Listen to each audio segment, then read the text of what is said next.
What is good everyone, I am BA and we are back once again with another reaction to the Tales from the Crypt series. This one is episode 3 of season 2 and it's called Cutting Cards. Now this is one I've seen before, but it's also my favourite episode of Tales from the Crypt which I have seen. I've seen it several times over the past decade, once or twice, and it's just an incredible episode. I'm so looking forward to watching this again. I can't remember all of it, but I do remember a lot of it. But this is a great episode, so I'm looking forward to checking it out again. Anyway, let's get into this shit and see what it's saying to it. I take a tip from the Marquis de Sade.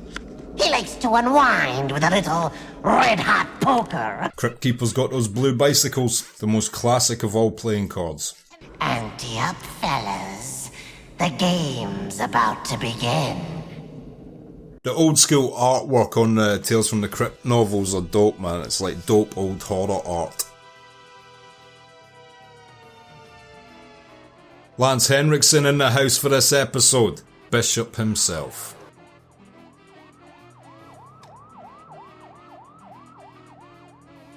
Looking like a top level badass cowboy there. Back when you could smoke inside venues. You still got that no-limit table in the back? Anybody there now? Only Mr. Forney. You know him, don't you? I don't need no intro to Sam Forney. Obviously knows him well. They seem like good friends. Give me a whiskey shooter, will you? It's the same guy that played the mad scientist in the last episode. Reno Crevice, right? You called it, Pardo. Half a grand howdy. I thought it was you. Nice. He's a legend in the area. I heard that you won $50,000 off some South American dictator in one card game. One hand. Nice. High rollers, huh? A lot of poker pros actually like make most of their income. Not from like taking money from their fellow pros, but just for like waiting for idiot businessmen to hit up Vegas. They all get the word there's a businessman in town at the high stakes tables, all the pros go down and just take that dude's money. I used to have a regular game back here with Gibbons and Norris and a bunch of the boys. They don't come around here anymore. I cleaned them all out. He looks so proud of bankrupting his fellow players. I guess you're just remembering the $10,000 I took off you last time we met. Of course, I was still driving around that caddy that I won off you now, wasn't I? Took the man's car. Damn. You're working me, Forney. You're working me. Yeah, I'm working you. No doubt about it. This guy was the troll of trolls before trolling was a thing. $100 don't mean nothing to me, but there is one thing that I want. I want you out of my life for good. That's a good thing to gamble. I'm willing to play. See who leaves, clears out of town, out of state for good, okay? We got a deal? You're on. I prefer the roll of dice. The loser hightails it out of town. Damn. Having to leave town over a dice roll. Boxcars. Too bad, Sam. I guess you're gonna have to gas up your wagon. How's he gonna beat that though?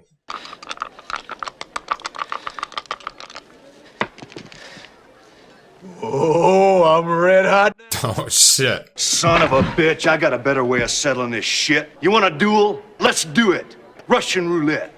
I got a 44 out in the glove compartment. I wonder if two gamblers have ever actually taken it there, because obviously these type of gamblers who are so prideful about it, I wonder if two have ever been crazy enough like this and taken it to this extreme before. It wouldn't surprise me. Let's do it, Reno. The hat is coming off for this shit. Right out here in front of God and everybody. If you like, I'll go first. Is that a 45 as well? It's quite a high caliber. One shot to the head is definitely going to kill one of these two guys. 5-1 odds, Sam. He likes those odds.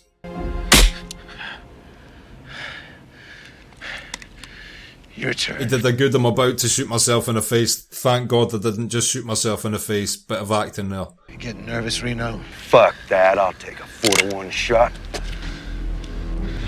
You distract me. I can't think. You don't have to think. How can you get distracted from just shooting yourself in the head? Thinking's the fun part of it. He's twisted. You want to call it quits? Pack your bags. Get out of town. Don't bother writing me any bon voyage cards. I don't think he would write you a bon voyage card.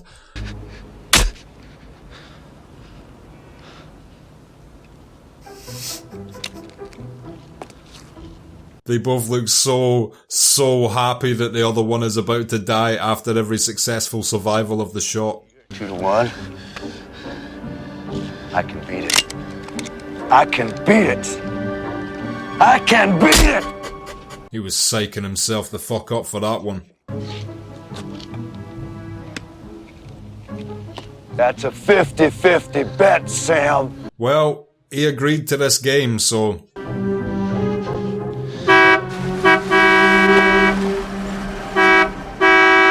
Hey, you want me to leave the keys in it? Thinking he's a valet. Who you calling an asshole? You heard my friend. Get the hell out of here. Hey, take it easy. They fucking team up as well. It's such a weird dynamic. Straight away they were a team because they interrupted their game of death. You know, Reno, it's a shame that you are such a strong believer in odds. You want to know why? Huh? You want to know why? Because he cannot wait to tell you. They've all run out. Now, would you just shut the fuck up? You're distracting me. Oh man, they're acting in this episode. Both of these guys, they're just killing it.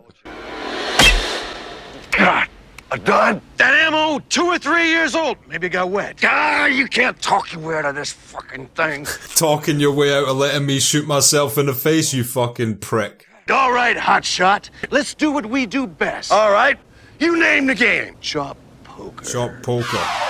I've never played chop poker. I think that's just when there's no cards in the middle, maybe. 3. I'll take 3, don't mind if I do. This guy's facial expressions are killing me, man. 2 pair. 3 ladies, I feel great. Which finger? Careful, only one. Brutal.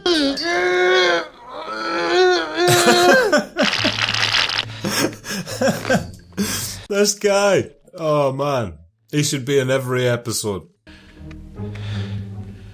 Think you can beat this? Damn, full house. Aces over 7s, he's fucked. This just might not be your lucky night. Oh my god, another finger.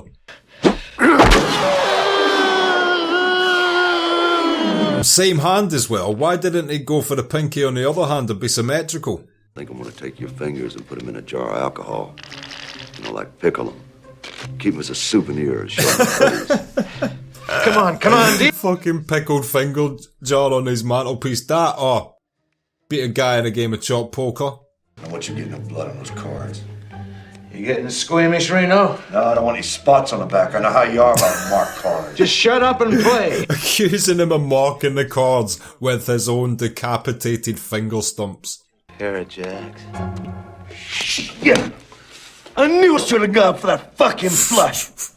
In any Tales from the Crypt episode so far, these two guys are just fucking killing it, man. I keep saying it, but this is the best shit ever.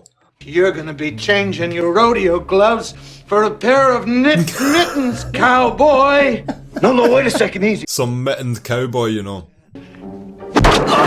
Oh, God damn. That looked like it hurt. All the close-up finger decapitations look so fucking good as well.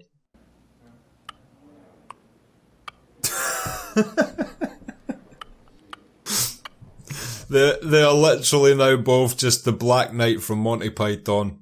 For crying out loud, will you get off the pot and do something? You want me to make a move? All right. I'll make a move. Playing drafts, as it's called in the UK, checkers in America, with nothing but their noses. That is pride for you. Why don't you give it up? I told you, I've always been a lucky kind of guy. Pass the gum. And you thought Avengers was the Infinity War. These guys are locked in eternal conflict until the end of the ages.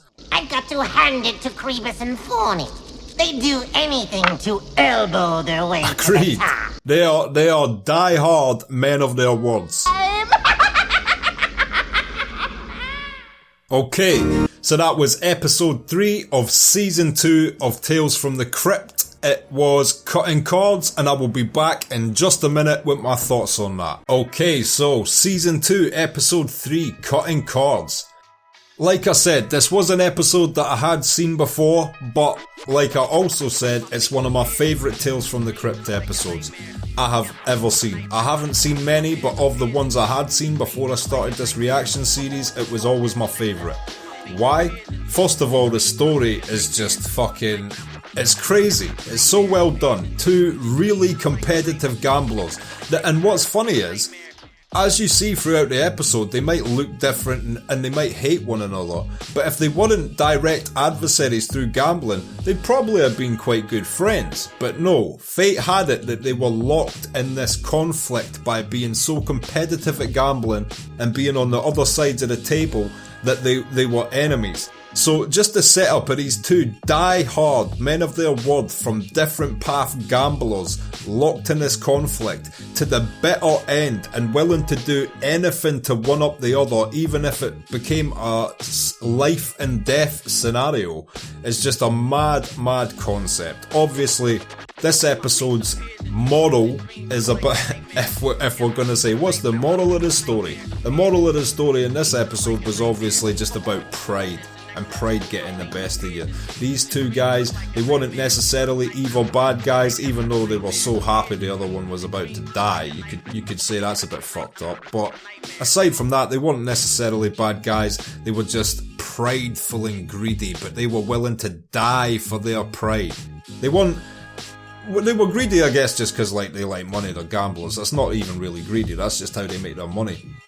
But they were definitely prideful. They were so prideful that they were willing to take it to the fucking death.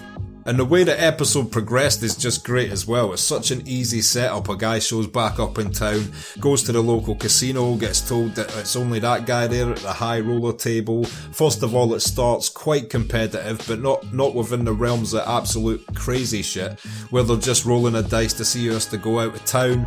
It then progresses where they have to go outside and play Russian roulette, and then when that doesn't work, they have to go back inside and settle it finally with poker, which of course isn't the end, because then at the very end we see them now resorting to checkers, aka in the UK drafts, using just their noses with their stump bodies. What a crazy story. There's not necessarily a twist. There's no character progression. Nobody changes. Not all stories need to have that. It's about 2 guys who are die hard about who they are, and they end up in that final scenario because of it. What to take away from that is obviously don't die over your pride over some dumb shit, at least. Because that was some pointless dumb shit. There wasn't anything at stake, really, except their pride, and they were just willing to take it to the most ridiculous level ever seen.